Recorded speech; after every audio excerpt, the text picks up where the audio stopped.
kuatkan hati. Negeri ini memanggilmu kawan. Belajar bergerak berbagi untuk negeri. Guru penggerak majukan pendidikan. Guru penggerak menghamba pada murid. Kreatif rancang pembelajaran. Hargai potensi, tingkatkan prestasi. Lahirkan profil pelajar Pancasila. Belajar bergerak berbagi untuk negeri. Kita menjalin kolaborasi. Belajar bergerak berbagi untuk negeri. Demi bakti pada Ibu Pertiwi.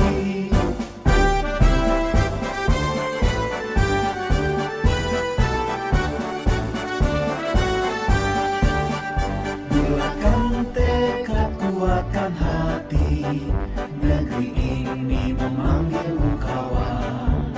Belajar bergerak berbagi untuk negeri. Guru penggerak majukan pendidikan. Guru penggerak menghamba pada murid. Kreatif rancang pembelajaran. Hargai potensi, tingkatkan prestasi. Lahirkan profil pelajar Pancasila. Assalamualaikum warahmatullahi wabarakatuh. Waalaikumsalam warahmatullahi wabarakatuh. Bismillah, alhamdulillahirabbil alamin wa bihi nasta'in wa ala umri dunya waddin wassalatu wassalamu ala asrofil anbiya'i wal mursalin sayyidina maulana Muhammad wa ala alihi washabbihi wasallim.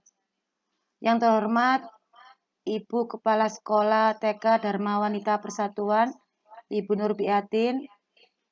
Yang terhormat Ibu Yuni Sulistiawati selaku PP, mohon maaf masih belum bisa hadir, dan rekan-rekan guru TK yang berbahagia.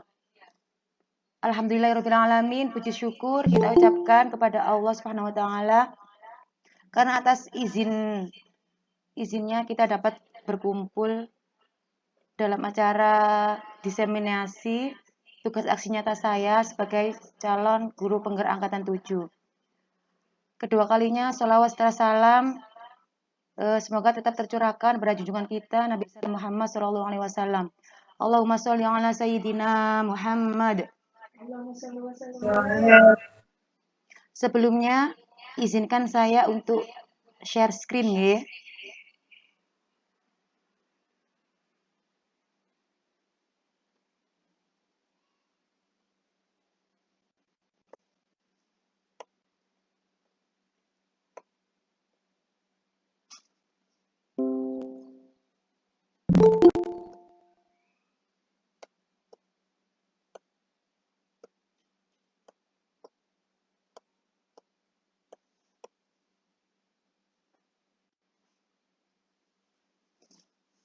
Bisa terlihat?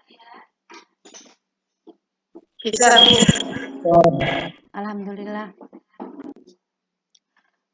Izinkan pada kesempatan kali ini saya akan melakukan aksi nyata saya modul 1.4 yaitu diseminasi pemahaman dan penerapan budaya positif di sekolah. Tak kenal maka tak sayang. Perkenalkan, nama saya adalah Vicky Ferianti, asal lembaga TK Dharma Wanita Persatuan Kesamben Wetan, yang merupakan calon guru penggerak angkatan 7 Kecamatan Dewarejo, Kabupaten Gresik. Sebelum acara kita mulai, marilah kita buat kesepakatan kita bersama. Yang pertama yaitu saling menghargai. Yang kedua, aktif dalam diskusi. Yang ketiga, raise hand jika ingin berpendapat. Dan yang terakhir, mengikuti kegiatan dengan perasaan bahagia. Bagaimana ibu-ibu sekalian? Kesepakatan yang telah saya buat ini apa perlu ditambahin lagi atau gimana?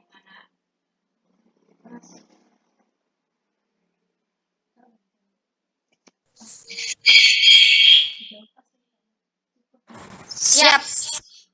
Kula lanjutkan, nggih.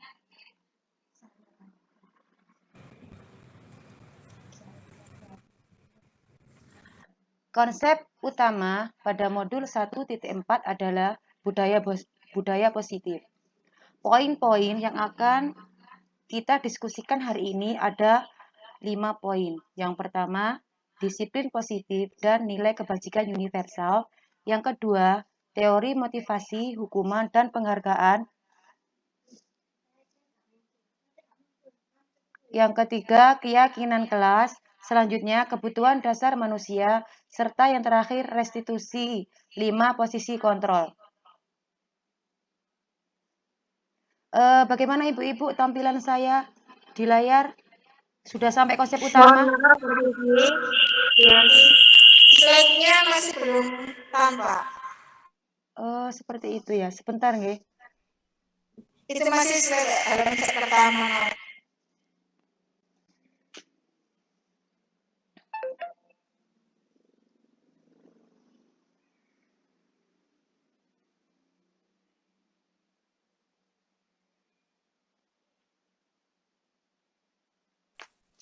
Yanti, Bu Vivi, minta persetujuan untuk masuk. Sudah.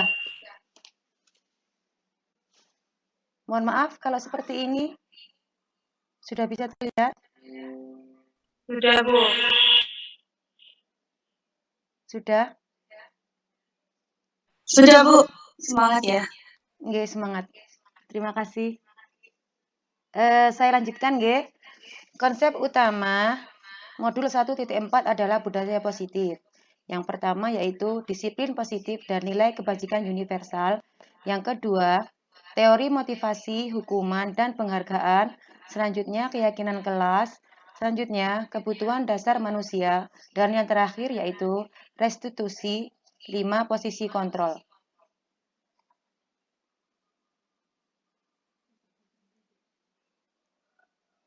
Memasuki tema yang pertama yaitu disiplin positif dan nilai-nilai kebajikan yang universal. Pertanyaan pemantiknya, Anda dan teman Anda akan melakukan kegiatan cobalah buka. Anda adalah A. Tugas Anda adalah mengepalkan salah satu tangan Anda. Coba Anda bayangkan bahwa Anda menyimpan sesuatu yang sangat berharga di dalam kepalan tangan Anda. Anda perlu menjaga benda tersebut sekuat tenaga Anda karena begitu pentingnya untuk kehidupan Anda. Tugas rekan Anda, B, adalah mencoba dengan segala cara untuk membuka kepalan tangan.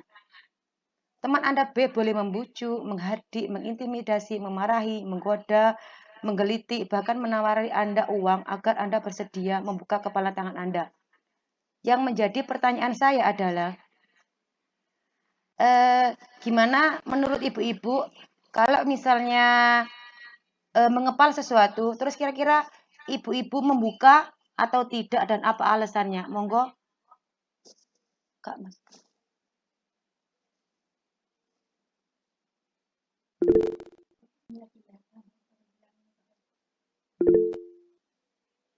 Ibu Happy, monggo.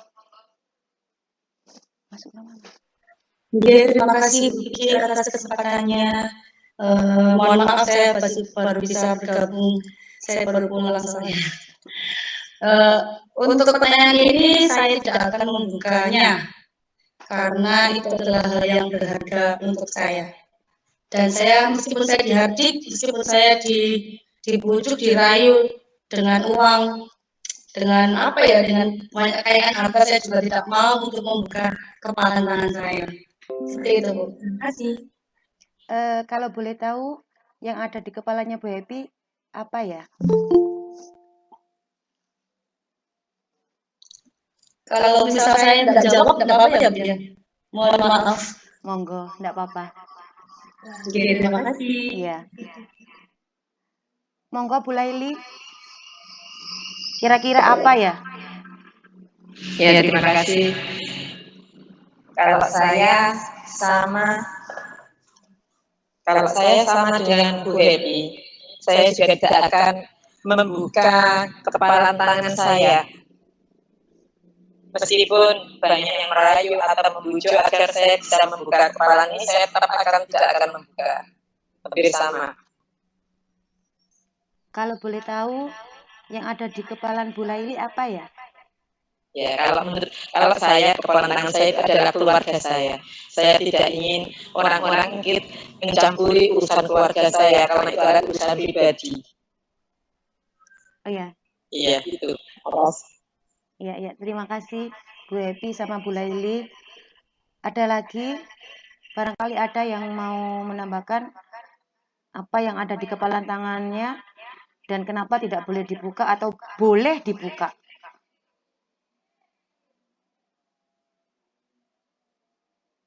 Saya lanjutkan ya.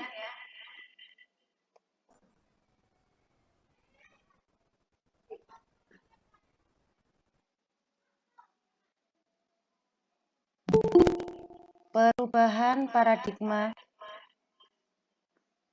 teori kontrol. Sebenarnya, miskonsensi tentang makna kontrol menurut Dr. William Glasser adalah ilusi guru mengontrol murid, ilusi bahwa semua penguatan positif efektif dan bermanfaat, ilusi bahwa kritik dan membuat orang merasa bersalah dapat menguatkan karakter, ilusi bahwa orang dewasa memiliki hak untuk memaksa. Sebenarnya, tadi yang dicontohkan sama Bu Laili sama Bu Happy adalah yang dapat mengontrol diri sendiri adalah ya dirinya sendiri, bukan orang lain. Jadi kita harus memasukkan konsep bahwa muridlah yang bisa mengontrol dirinya sendiri. Kita hanya bisa mengarahkan seorang murid untuk ke arah yang ia tuju.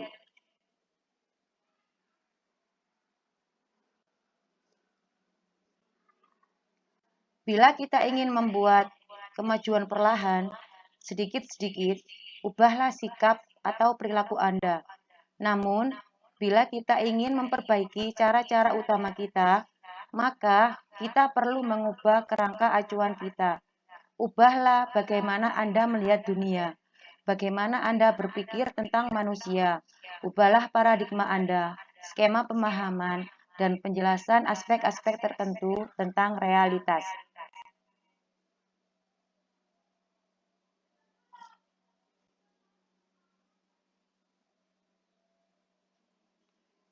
Siapakah yang sesungguhnya yang memiliki kontrol?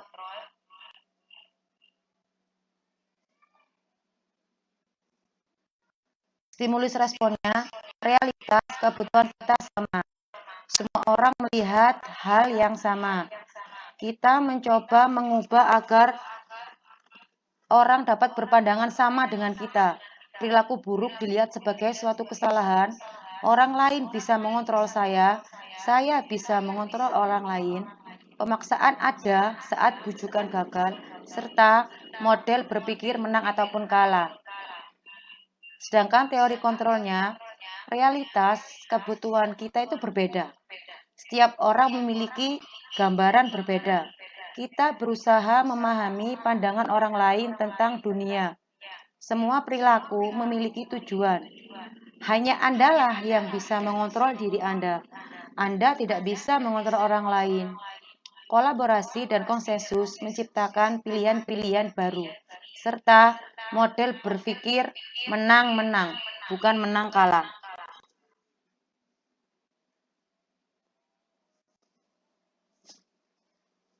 Menurut Ki Hajar Dewantara, di mana ada kemerdekaan, disitulah harus ada disiplin. Harus ada disiplin yang kuat. Sungguh pun, disiplin itu bersifat self-disiplin, yaitu kita sendiri yang mewajibkan kita dengan sekeras-kerasnya, tetapi itu sama saja. Sebab, jikalau kita tidak cakap melakukan self-disiplin, wajiblah penguasa lain mendisiplinkan diri kita. Dan peraturan demikian itulah yang harus ada di dalam suasana yang merdeka.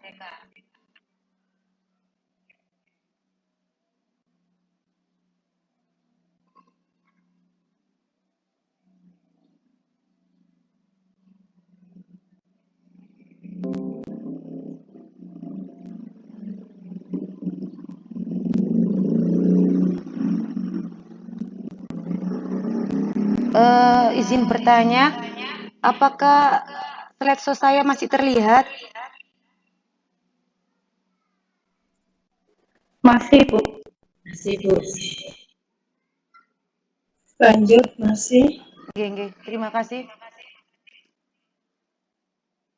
Nggak bisa muncul satu-satu ya kalau di slideshow nih. Ini masih slide apa makna disiplin, Bu? Iya. Berarti emang nggak bisa di slideshow. Nggak apa-apa, dibaca gini aja. Kata disiplin berasal dari bahasa Latin yaitu disciplina yang artinya belajar. Kata disiplin juga berasal dari akar kata yang sama dengan disiplin atau murid atau pengikut. Arti kata disiplin ini juga berkonotasi dengan disiplin diri dari murid-murid menurut pendapat Socrates dan Plato.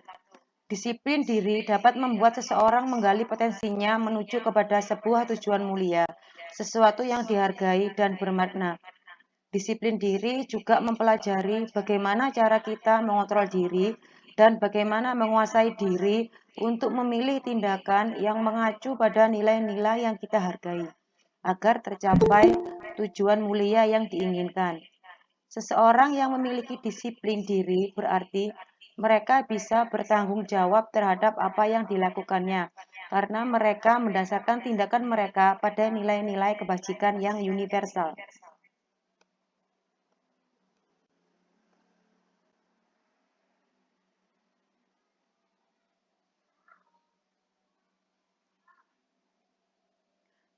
Apa makna nilai-nilai kebajikan? Nilai-nilai kebajikan adalah sifat-sifat positif manusia yang merupakan tujuan mulia yang ingin dicapai oleh setiap individu. Nilai-nilai kebajikan disepakati bersama, lepas dari suku, bangsa, agama, bahasa, maupun latar belakangnya. Nilai-nilai ini merupakan payung besar dari sikap dan perilaku kita, atau nilai-nilai ini merupakan fondasi kita berperilaku. Setiap perbuatan memiliki tujuan.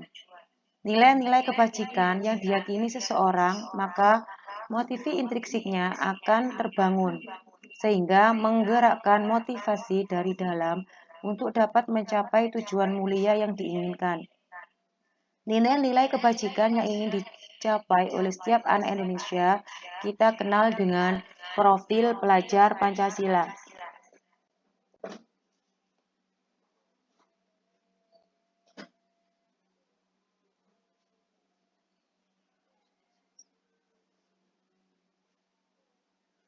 Ini merupakan penerapan disiplin positif yang ada di sekolah saya.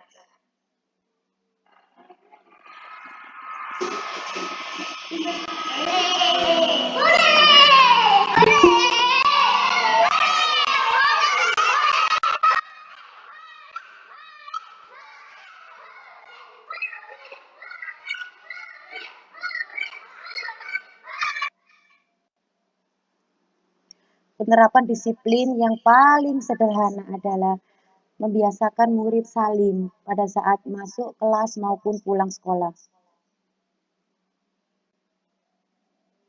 Nilai-nilai kebajikan universal anak Indonesia terangkum dalam profil pelajar Pancasila, yaitu yang pertama, beriman bertakwa kepada Tuhan Yang Maha Esa, berkebinekaan global, mandiri, bernalar kritis, bergotong royong, serta kreatif. Untuk beriman dan bertakwa kepada Tuhan Yang Maha Esa, yaitu berakhlak, akhlak beragama, akhlak pribadi, akhlak kepada manusia, akhlak kepada alam, serta akhlak bernegara. Mandirinya, pemahaman diri dan situasi, regulasi diri. Bernalar kritis, memperoleh dan memproses informasi dan gagasan, menganalisa dan mengevaluasi penalaran, merefleksi dan mengevaluasi pemikirannya sendiri. Berkebinekaan global, mengenal dan menghargai budaya, komunikasi dan interaksi antara budaya, refleksi dan tanggung jawab terhadap pengalaman kebinekaan, serta berkeadilan sosial. Selanjutnya yaitu bergotong royong, kolaborasi, dan kepedulian. Yang terakhir kreatif, menghasilkan gagasan yang orisinil, menghasilkan karya dan tindakan yang orisinil, serta memiliki keluasan berpikir dalam mencari alternatif, solusi, dan permasalahan.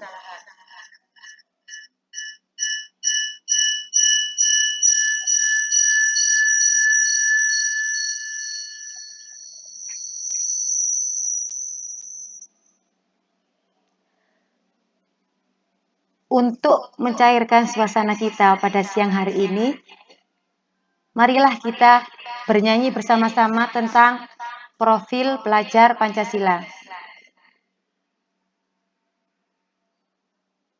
Didengarkan dulu ya Ibu-Ibu.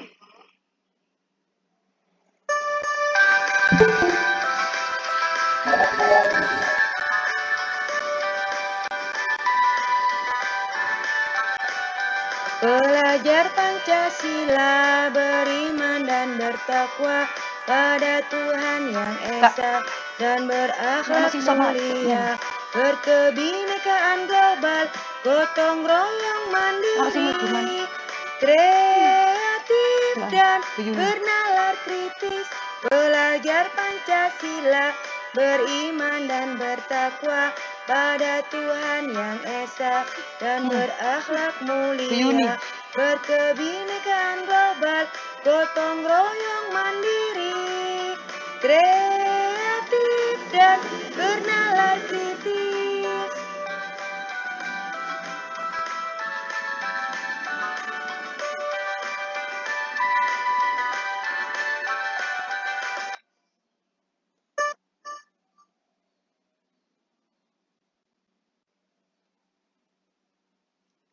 Monggo, silakan barangkali ada yang mau menyanyikan lagu profil pelajar Pancasila biar hari ini tidak terlalu tegang.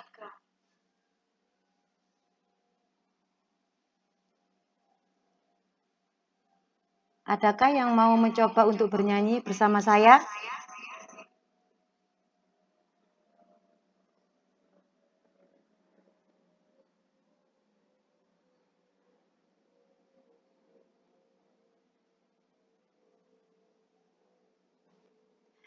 Ya sudah. Ya, kalau begitu saya lanjutkan ya. Lagu ini bisa kita terapkan dan kalau misalnya pakai lagu kan lebih gampang hafal. Karena saya pribadi adalah guru TK, jadi lebih mudah menghafal kalau sesuatu itu dituangkan dalam bentuk lagu.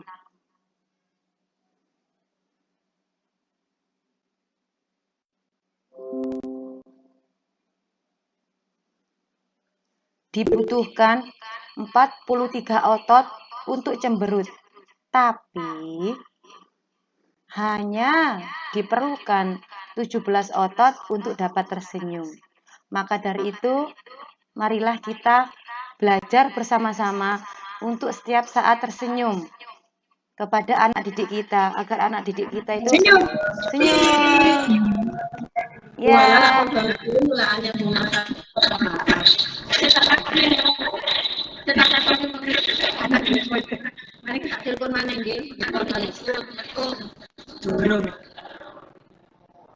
Jadi kita biasakan untuk tersenyum ya ibu-ibu, khususnya kepada anak didik kita. Nah inilah nilai kebajikan yang sangat sederhana. Senyum adalah ibadah. Kita harus terapkan itu kepada orang lain, terutama kepada anak didik kita. Saya lanjut nih ibu-ibu.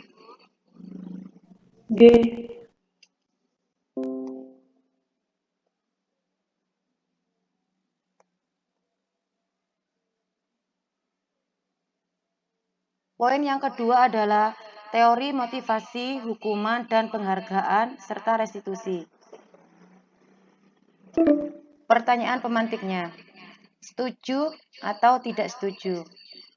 Yang pertama, hukuman dapat mendisiplinkan anak. Pemberian hukuman dengan hal positif seperti membersihkan sekolah dapat mendisiplinkan anak, serta memberikan penghargaan dapat meningkatkan motivasi belajar anak. Menurut ibu-ibu, dari pertanyaan-pertanyaan tersebut, yang manakah yang Ibu setuju atau tidak setuju dan berikan alasannya. Kak, kok jangan maris belum ditegas, Kak? Ya apa ini? Aku pancet ya, guys. Hah? Monggo Bu Epi. Terima kasih atas kesempatannya Ibu Vicky. Ya apa, Kak? Saya tidak setuju dengan poin pertama, yaitu hukuman dapat mendisiplinkan anak. Karena sifatnya hukuman sendiri itu adalah sebuah bentuk seperti sanksi ya, seperti konsekuensi dari sebuah perilaku yang diterima anak. Dan itu identik dengan sesuatu hal yang negatif. Maka kedepannya ditakutkan nanti anak akan menimbulkan trauma tersendiri baik di mentalnya, di pikirannya atau di hatinya bahwa dia pernah mengalami hukuman seperti itu. Jadi saya tidak setuju dengan pernyataan hukuman dapat mendisiplinkan anak. Terima kasih, Bu. Terima kasih Bu Happy. Saya juga sependapat dengan Bu Happy bahwa memang hukuman itu tidak dapat mendisiplinkan anak. Malah dapat membuat anak itu jerah dan mungkin tidak akan melakukannya lagi tapi dengan terpaksa ya Bu Happy ya. Adakah pendapat lain?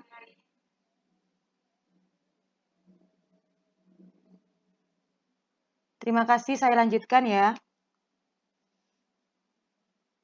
Saya lanjutkan ke materi yang selanjutnya.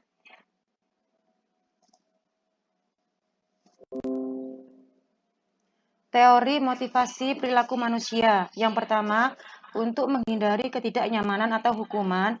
Yang kedua, untuk mendapatkan penghargaan atau hadiah.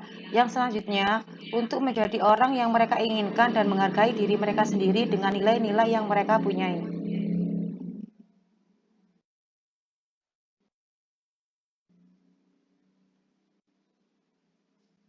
Hukuman, konsekuensi, dan restitusi. Hukuman, siksa dan sebagainya yang dikenakan kepada orang yang melanggar undang-undang dan sebagainya. Hukuman bersifat tidak terencana atau tiba-tiba. Hukuman bersifat satu arah dari pihak guru yang memberikan dan murid hanya menerima. Hukuman yang diberikan bisa berupa fisik maupun psikis. Sedangkan kalau konsekuensi adalah akibat dari perbuatannya sendiri. Sudah terencana atau sudah disepakati, konsekuensi dibuat oleh pihak guru, murid tetap dibuat tidak nyaman untuk jangka waktu yang pendek. Sedangkan restitusi adalah proses menciptakan kondisi bagi murid untuk memperbaiki kesalahan mereka sehingga mereka bisa kembali pada kelompok mereka dengan karakter yang lebih kuat lagi.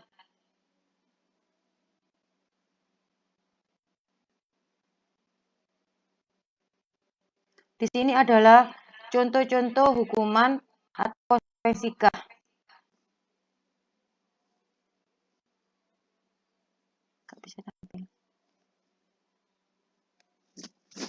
Mencatat 100 kali dalam buku adalah merupakan hukuman. Lari mengelilingi lapangan juga termasuk hukuman. Membersihkan coretan termasuk konsekuensi. Mengganti kertas tugas teman yang dicoret konsekuensi. Berdiri di depan kelas adalah hukuman. Serta membersihkan tumpahan air di meja adalah sebuah konsekuensi. Menurut ibu-ibu sekalian, apakah bedanya hukuman dan konsekuensi? Yang mau menanggapi silakan raise hand. Berapa menit, Kak? Kanoi, berapa menit, Kak? 6.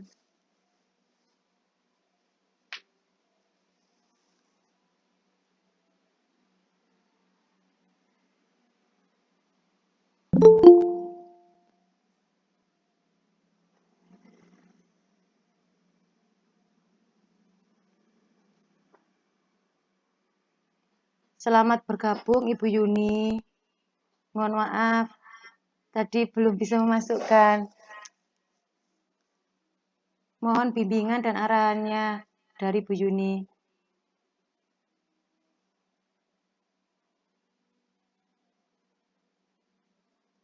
Mohon maaf masih di mute.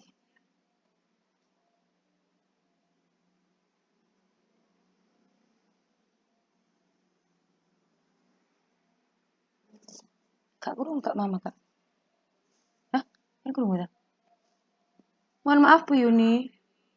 Belum terdengar suaranya Bu Yuni. Kurung ta Kak?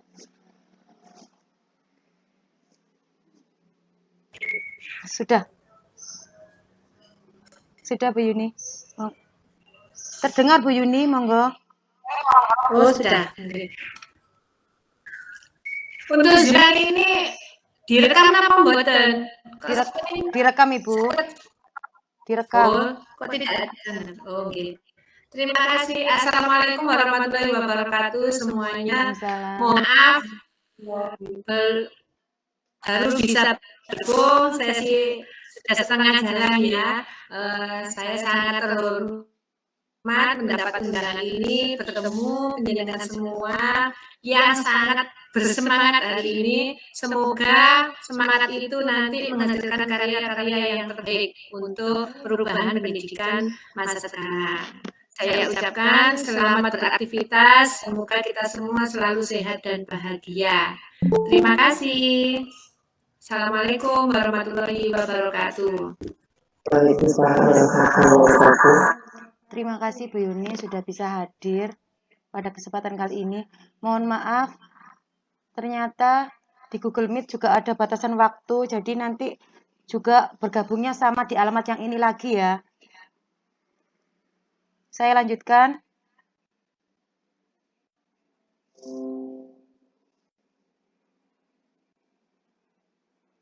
Saat kita berulang kali menjanjikan hadiah kepada anak-anak agar berperilaku bertanggung jawab atau kepada seseorang murid agar mempelajari sesuatu yang baru atau kepada seorang karyawan agar melakukan pekerjaan yang berkualitas, kita sedang berasumsi mereka tidak dapat melakukannya atau mereka tidak akan memilih untuk melakukannya. Ternyata penghargaan itu malah menghukum seseorang. Pengaruh jangka pendek dan jangka panjang. Penghargaan itu tidak efektif. Penghargaan merusak hubungan. Penghargaan mengurangi ketepatan. Penghargaan menurunkan kualitas. Penghargaan mematikan kreativitas. Penghargaan adalah bersifat menghukum serta mengurangi motivasi dari dalam diri ataupun intrinsik. Restitusi, sebuah pendekatan untuk menciptakan disiplin positif. Untuk poin yang selanjutnya yaitu keyakinan kelas. Mengapa harus keyakinan kelas? Mengapa harus keyakinan, bukannya yang lainnya? Keyakinan, seseorang akan lebih tergerak dan bersemangat untuk menjalankan keyakinannya daripada hanya sekedar mengikuti serangkaian peraturan tertulis tanpa makna. Murid-murid pun demikian. Mereka perlu mendengarkan dan memahami arti sesungguhnya tentang peraturan-peraturan yang diberikan. Apa nilai-nilai kebajikan di balik peraturan tersebut? Apa tujuan utamanya? Dan menjadi tidak tertarik atau takut sehingga hanya sekedar mengikuti serangkaian peraturan-peraturan yang mengatur mereka tanpa memahami tujuan mulianya. Mengapa tidak peraturan saja? Kenapa harus keyakinan kelas?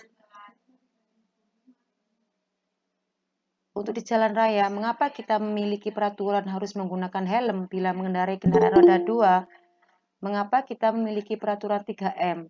Menggunakan masker, mencuci tangan, dan menjaga jarak 1,5 meter. Mengapa kita memiliki peraturan harus datang tepat waktu pada saat mengikuti pelatihan?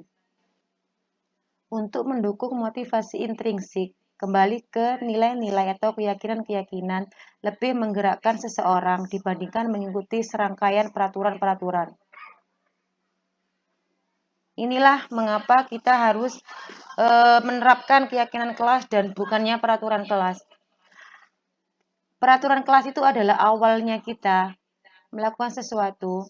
Setelah itu baru membentuk keyakinan kelas. Setelah keyakinan kelas terbentuk, jadilah lingkungan yang positif. Dan dari lingkungan yang positif, terbentuklah budaya positif yang kita harapkan. Dari peraturan kelas, keyakinan kelas, lingkungan positif, dan berubah menjadi budaya positif, adakah yang perlu dipertanyakan?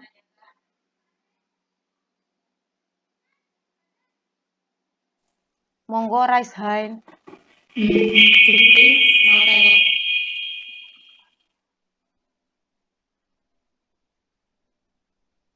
Bu Monggo, Vicky? monggo Bu Lilis. Oke.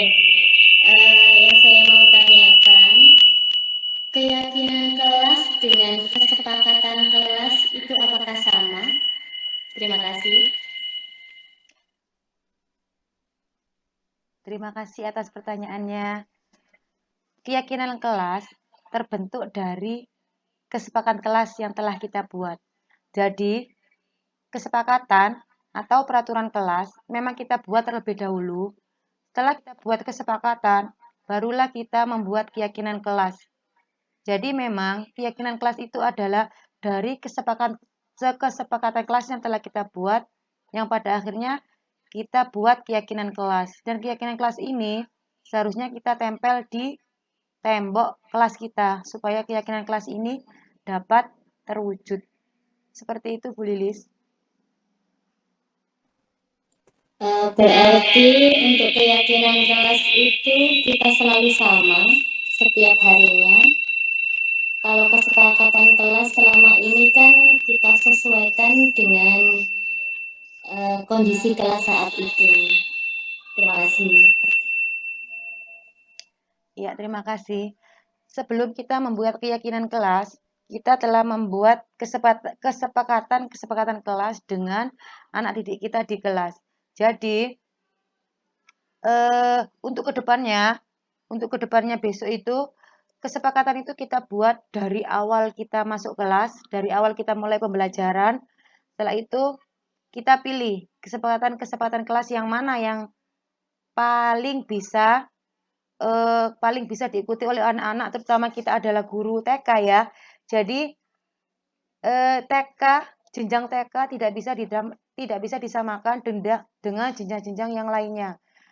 Maka dari itu, sebelum kita membuat kesepakatan kelas, kita akan memancing pertanyaan-pertanyaan kepada peserta didik kita. Bagaimana kesepakatan kelas ini akan kita buat. Jadi kita menggunakan pertanyaan pemantik atau membuat pertanyaan dulu ke anak-anak, baru kita bisa membuat kesepakatan dari pertanyaan pemantik yang telah kita buat ke anak didik kita. Jadi tidak langsung anak itu disuruh buat kesepakatan kelas. Seperti itu, Bu Lilis. Jadi kalau bisa kesepakatan kelas itu kita buat di awal pembelajaran, setelah itu kita bentuk keyakinan kelas dan kita tempel di kelas. Kalau misalnya ke depannya keyakinan kelas itu masih diubah, perlu perubahan, maka kita rubah. Seperlunya kita di kelas. Seperti itu, Bu Lilis.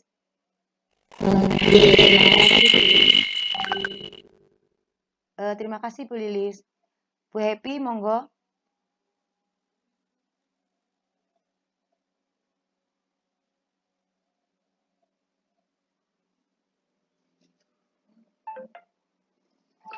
Bu Happy, mohon maaf masih mute.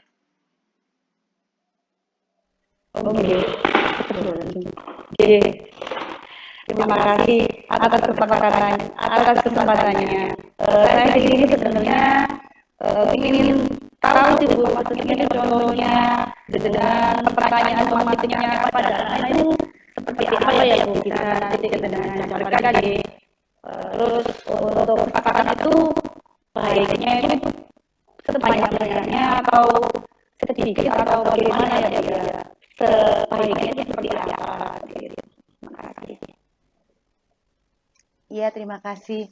Kalau saya pribadi, pertanyaan pemantik saya itu untuk pertama kalinya kalau misalnya tentang tanggung jawab, saya pribadi bertanya kepada anak didik saya, tugas anak-anak itu apa di sekolahan?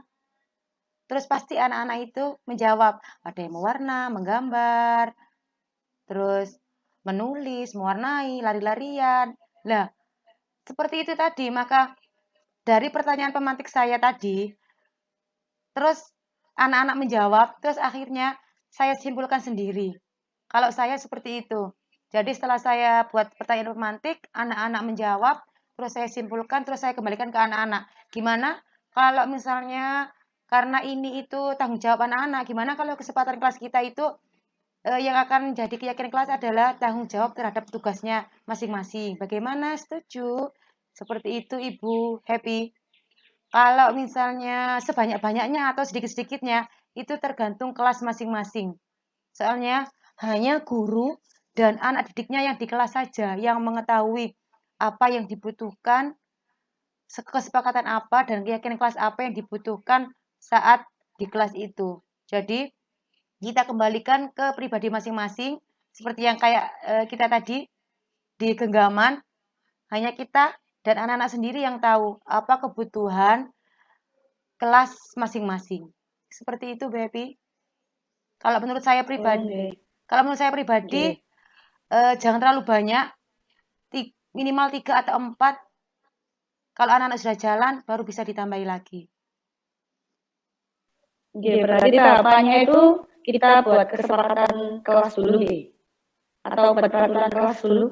Kalau saya lihat di slide show-nya dengan ini, yang dasarnya awal dulu itu peraturan kelas. Atau bagaimana ya Bu ya? Mohon dijelaskan. Ya, terima kasih atas kejeliannya melihat slide saya. Termasuk Bu Happy ini sangat jeli ya Bu Happy ya. Kesepakatan kelas ini adalah masuk ke peraturan kelasnya ini Bu Happy. Jadi peraturan kelas ini adalah kesepakatan kelas kita awalnya. Setelah peraturan kelas atau kesepakatan kelas sudah kita buat, akan kita naikkan menjadi keyakinan kelas. Keyakinan kelas ini, kalau menurut saya pribadi, lebih baik itu ditempel di tembok. Kalau kita ini guru TK, jadi kita kasih ilustrasi gambar, supaya anak-anak itu lebih mudah paham. Apalagi saya ngajar di TKA, anak-anak masih banyak yang belum bisa membaca tulis. Jadi saya kasih gambar-gambar. Setelah keyakinan kelas ini nanti akan terbentuklah lingkungan yang positif dan pada akhirnya akan membentuk budaya positif yang akan berguna bagi nusa dan bangsa kita. Seperti itu, Bu Happy.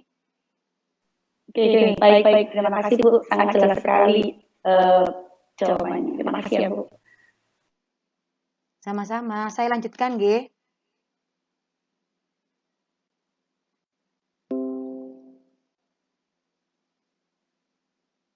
Nah, ini adalah pembentukan keyakinan sekolah atau keyakinan kelas. Bersifat lebih abstrak daripada peraturan yang lebih rinci dan konkret, berupa pernyataan yang universal, senantiasa dibuat dalam bentuk yang positif, hendaknya tidak terlalu banyak, sehingga mudah diingat dan dipahami oleh semua warga kelas. Sesuatu yang dapat diterapkan di lingkungan tersebut, semua warga kelas hendaknya ikut berkontribusi dalam pembuatan keyakinan kelas lewat kegiatan curah pendapat dan bersedia meninjau kembali keyakinan kelas dari waktu ke waktu. Jadi dari pembentukan keyakinan kelas ini itu sudah terjawab ya, Bu Happy sama Bu Lilis tadi. Terlalu banyakkah atau ditinjau kembalikah? Yang katanya tadi pertanyaannya Bu Lilis. Ya, jadi memang ditinjau kembali kalau misalnya keyakinan kelas ini, keyakinan kelas atau keyakinan sekolah itu sudah tidak bisa lagi digunakan di kelas, maka bisa ditambahkan atau bisa dikurangi. Tergantung kebutuhan dari kelasnya masing-masing.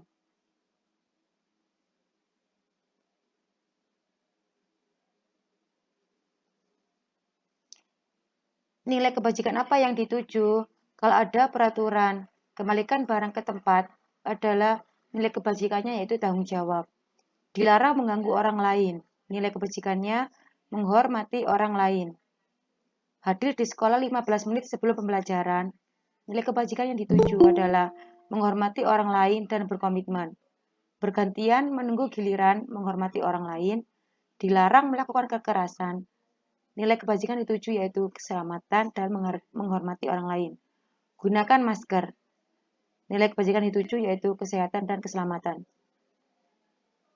Berikut adalah contoh keyakinan kelas yang telah saya buat di kelas saya sendiri.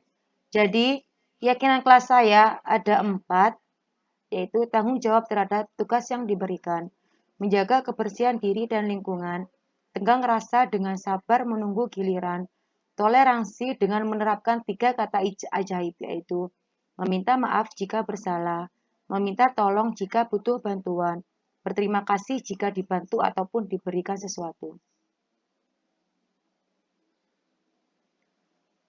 Contoh pengakuan apresiasi kebajikan. Contohnya yaitu, kemarin saya perhatikan, rasa empatimu besar sekali. Pada saat apa? Pada saat menolong murid baru di kelas kita. Saya menghargai kepedulianmu pada saat kamu membantu teman-temanmu di tugas kelompok. Terima kasih untuk rasa tanggung jawabmu pada saat kamu memungut kertas-kertas yang berserakan di lantai. Poin yang selanjutnya yaitu kebutuhan dasar manusia. Kebutuhan dasar manusia pada dasarnya ada 5 macam, yaitu kebutuhan bertahan hidup, penguasaan, kasih sayang dan rasa diterima, kesenangan, serta kebebasan.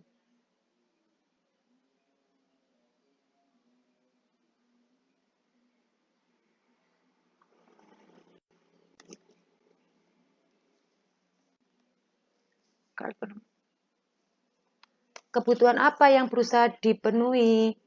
Rani, seorang anak kelas TKB, begitu tiba di rumah sepulang dari sekolah, menangis dan mengadu pada ibunya bahwa dia benci pada Ibu Dina, yaitu gurunya. Menurut Anda, kebutuhan apa yang berusaha dipenuhi oleh Rani? Jika jawabannya seperti ini, Ibu guru bilang, aku tidak boleh bersenandung sewaktu mengerjakan tugas. Katanya, kelas harus tenang, tidak ada suara. Kan gak seru jadinya. Kalau seperti ini, kebutuhan kelas apa yang harus dipenuhi Rani? Yuk jawab.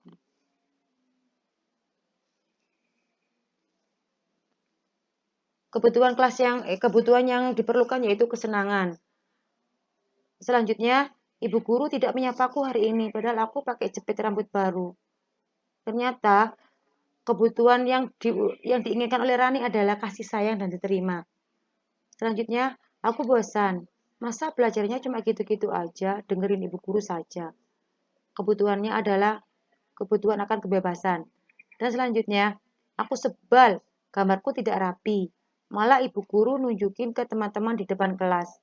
Kebutuhan yang diinginkan adalah kebutuhan penguasaan. Poin yang selanjutnya yaitu restitusi. 5 posisi kontrol.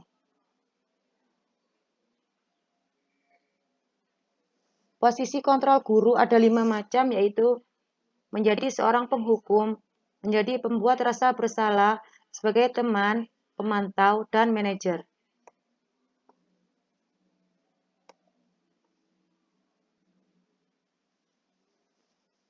Sebagai seorang penghukum, bisa menggunakan hukuman fisik maupun verbal, senantiasa mengatakan bahwa sekolah memerlukan sistem atau alat yang dapat menekan murid-murid lebih dalam lagi, senantiasa percaya hanya ada satu cara agar pembelajaran bisa berhasil, yaitu cara dia. Dan akan berkata, patuhi aturan saya atau awas ya, kamu selalu saja salah, serta selalu, pasti selalu yang terakhir selesai. Itu adalah sifat-sifat guru yang bersifat penghukum.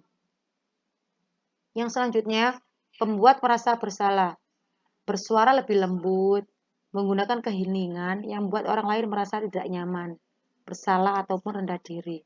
Kata-kata yang keluar dengan lemah lembut seperti, ibu sangat kecewa sekali dengan kamu. Berapa kali Bapak harus memberitahu kamu ya? Gimana coba kalau orang tua kamu tahu kamu berbuat begini? Murid akan memiliki penilaian diri yang buruk tentang diri mereka. Murid merasa tidak berharga dan telah mengecewakan orang-orang yang disayanginya. Sebagai teman, tidak akan menyakiti murid, namun akan tetap berupaya mengontrol murid melalui persuasif. Menggunakan hubungan baik atau humor untuk mempengaruhi seseorang, mereka akan berkata, ayo bantulah demi Bapak ya. Ayo ingat tidak bantuan Bapak selama ini. Ya sudah, kali ini tidak apa-apa, nanti ibu bantu bereskan. Hal negatif dari posisi teman adalah, bila suatu saat guru tersebut tidak membantu, maka murid akan kecewa dan tidak mau berusaha lagi. Selanjutnya, bersikap sebagai pemantau yaitu mengawasi perilaku orang-orang yang diawasi, berdasarkan pada peraturan-peraturan dan konsekuensi, mengandalkan penghitungan, catatan, dan data yang dapat digunakan sebagai bukti atas perilaku seseorang. Serta pertanyaan yang diajukan, peraturannya apa? Apa yang telah kamu lakukan? Sanksi atau konsekuensinya apa? seperti itu. Tapi kalau sebagai manajer adalah guru berbuat sesuatu bersama dengan murid, mempersilahkan murid mempertanggungjawabkan perilakunya, mendukung murid agar dapat menemukan solusi atas permasalahannya sendiri, memiliki keterampilan di posisi teman maupun pemantau, serta pertanyaannya diajukan, apa yang kita yakini? Jika kamu meyakininya, apakah kamu bersedia memperbaikinya? Apakah rencana kamu untuk memperbaiki hal ini?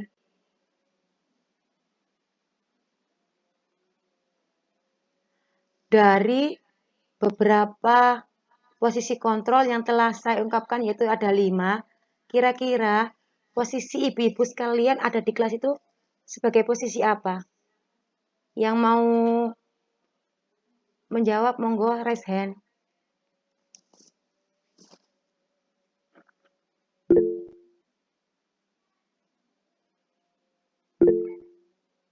Monggo Ibu Happy.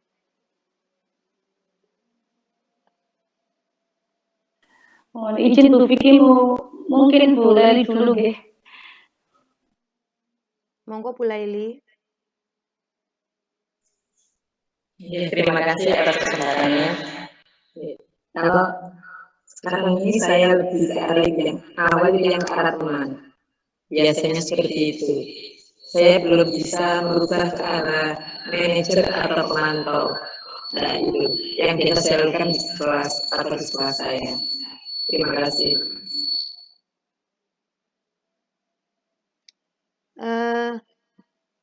Bu Laili sama seperti saya juga biasanya kalau di kelas itu memang memposisikan diri saya itu sebagai teman.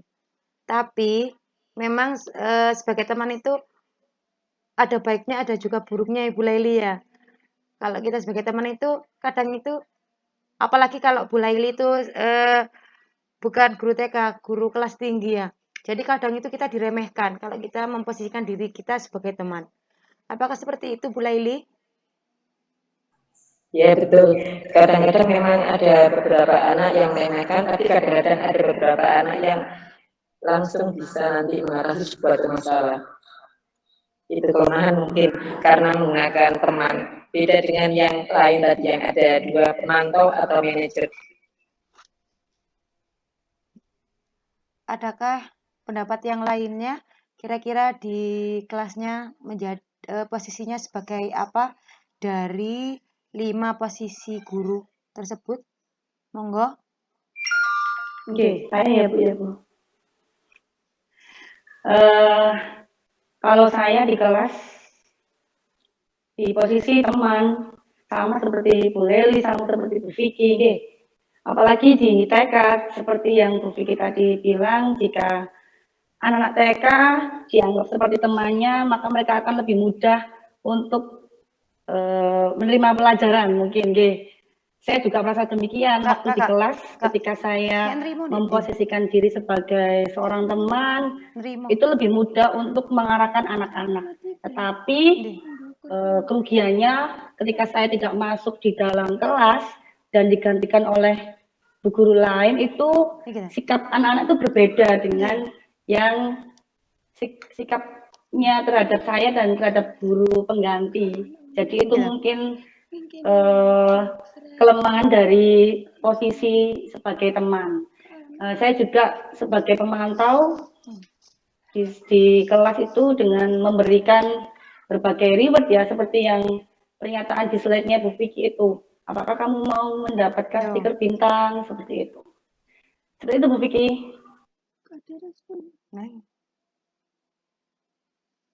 Terima kasih Bu Laili, Bu Happy. Adakah pendapat yang lain?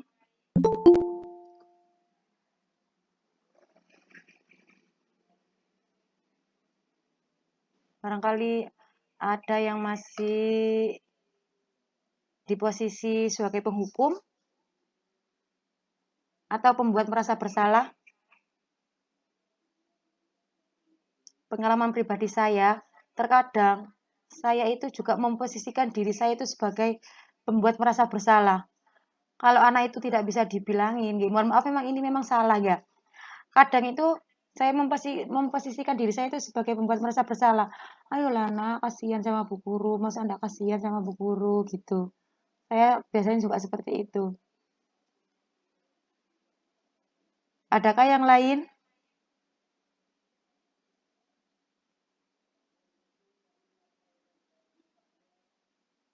Saya lanjutkan ya.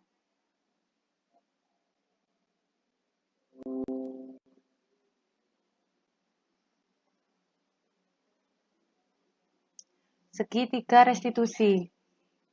Inilah nanti yang menjadi puncak dari posisi kontrol seorang guru, yaitu menjadi pemantau dan manajer, apalagi menjadi manajer ya.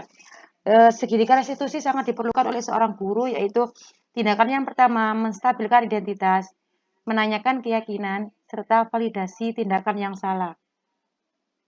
Contoh keyakinan saya di kelas, membentuk keyakinan kelas. Kesepakatan kelas yang akhirnya akan menjadi keyakinan kelas. Apa ya itu ya? Nggak tahu kan? Nggak dijawab sama Bu Yanti. Keyakinan kelas itu adalah segala sesuatu kayak zaman dulu tata tertib, tapi cuma berlaku di kelasnya kita. Oke, seperti tidak boleh tidur di kelas, tidak boleh ngomong aja di kelas, tidak boleh lari-larian di kelas. Nah, makanya sekarang kita mau buat keyakinan kelas kita.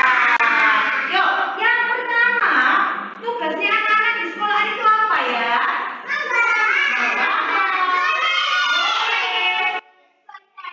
Membaca. Terus? Mewarnai. Ya, iyalah. Nah, itu semua itu adalah tugasnya anak-anak. Jadi, gimana kalau keyakinan kelas yang pertama ini? Tanggung jawab terhadap tugas yang dilakukan. Gimana? Oke? Berarti kalau Bu Yanti memberi tugas ke anak-anak harus diapakan? Harus dikerjakan dulu, baru boleh lari, baru boleh bermain di sudut pengaman. Yang pertama sudah sepakat ya? Itu ibu-ibu cara saya menyusun keyakinan kelas. Saya terlebih dahulu membuat pertanyaan pemantik ke anak-anak. Setelah anak-anak menjawab, terus saya simpulkan sendiri.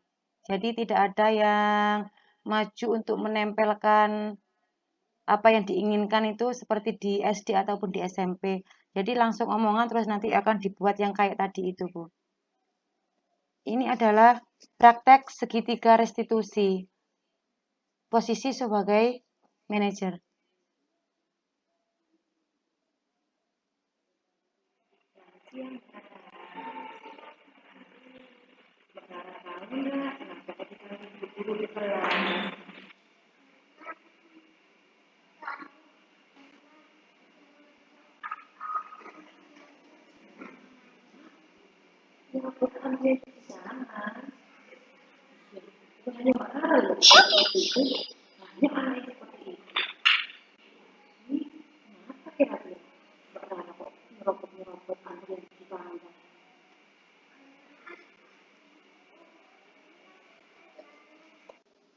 Berarti harus apa? Bersabar. Seperti dengan rasa dan sabar menunggu giliran. Yang terakhir, toleransi dengan menerapkan 3 kata ajaib: maaf, minta tolong, sama berterima. Loh, kira-kira tadi Mbak Lara tadi melanggar yang mana ya? Melanggar yang mana ini? Dari 4 ini melanggar yang mana? Yang mana lagi? Mbak Lara tadi ngapain aja? Iya betul. Bukan bukan sabar. Berarti Mbak Lara tahu Mbak Lara ini salah tak benar? Mbak Lara ini salah tak benar perbuatannya? Jadi kalau salah, dia bisa buat siapa? Jadi mau tahu.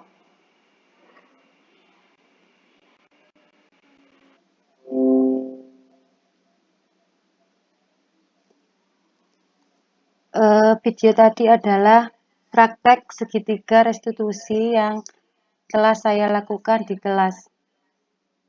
Mohon maaf suaranya tidak terdengar begitu jelas ya. Jadi, dari kelima posisi kontrol seorang guru, alangkah lebih baiknya seorang guru itu memilih yang sebagai manajer. Jadi bukan hanya menyalahkan anak, tapi kita bisa memberikan jalan keluar dari masalah yang telah anak buat.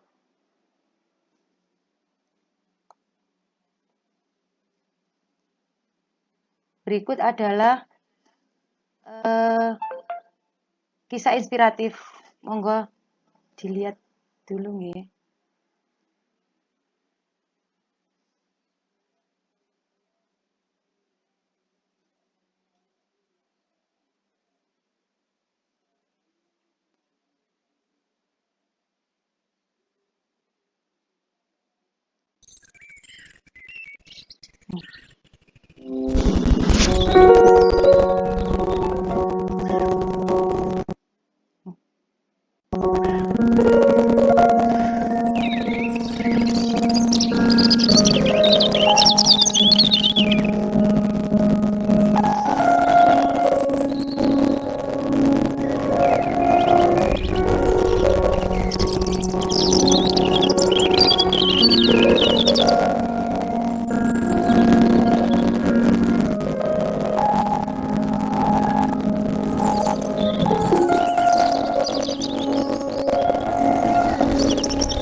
Dari kisah inspiratif tersebut, adakah yang bisa menyimpulkan apa yang dimaksud dengan video tersebut?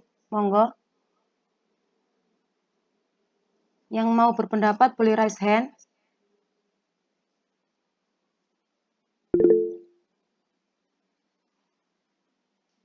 Monggo Bu Happy.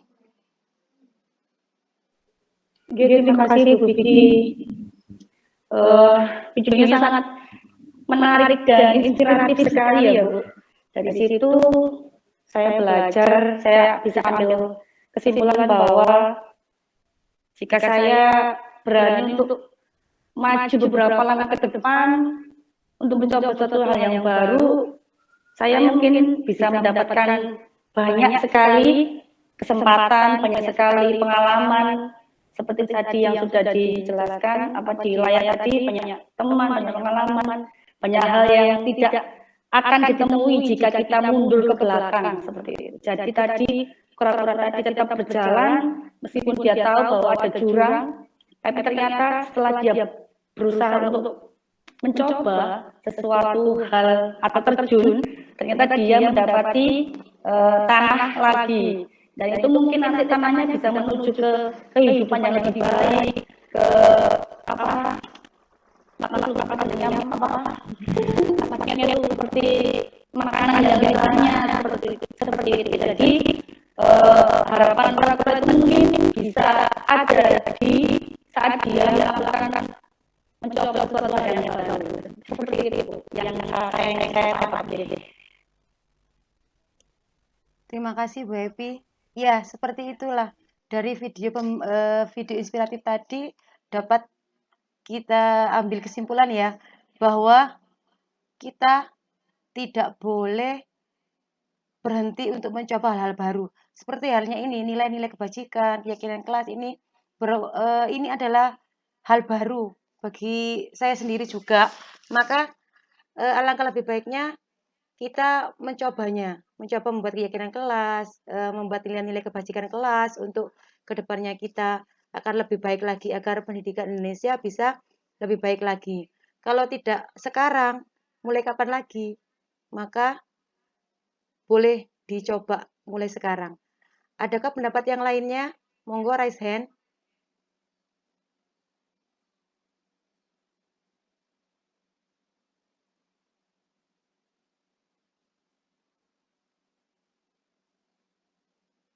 Alhamdulillah, terima kasih atas waktu yang telah diberikan kepada saya dapat mengikuti kegiatan diseminasi hari ini dengan baik. Terima kasih semuanya. Terima kasih Bu Yuni sebagai PP saya. Terima kasih Bu Nurbiatin, kepala sekolah saya yang setia menemani saya dari awal hingga akhir. Dan terima kasih rekan-rekan guru semuanya yang telah menyempatkan waktu istirahatnya untuk dapat mengikuti kegiatan yang diseminasi yang telah saya lakukan untuk aksi nyata saya di 1.4. Mohon maaf, boleh tampak wajah semuanya, biar saya punya bukti fisik semuanya. Kalau semuanya teman-teman saya teman-teman yang hebat, teman yang bisa membantu saya semuanya. Monggo, terima kasih semuanya. Kak, ya Pak? Di kono naik mana?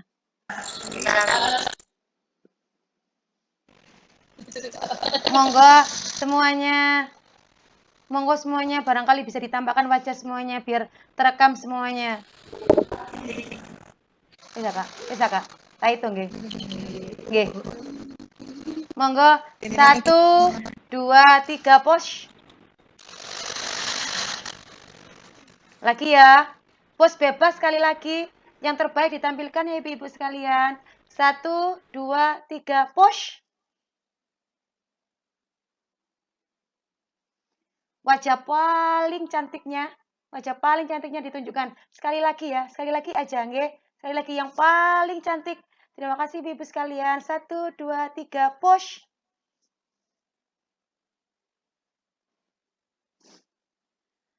Terima kasih atas kehadirannya semua. Sekali lagi mohon maaf sudah mengganggu waktu istirahat siangnya. Saya akhiri. Wassalamualaikum warahmatullahi wabarakatuh.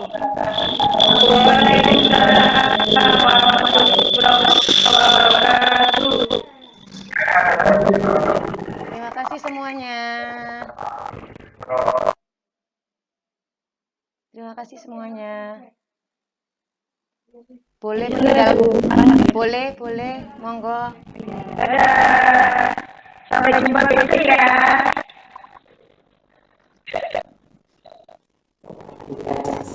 Terima kasih Gugus Tiga.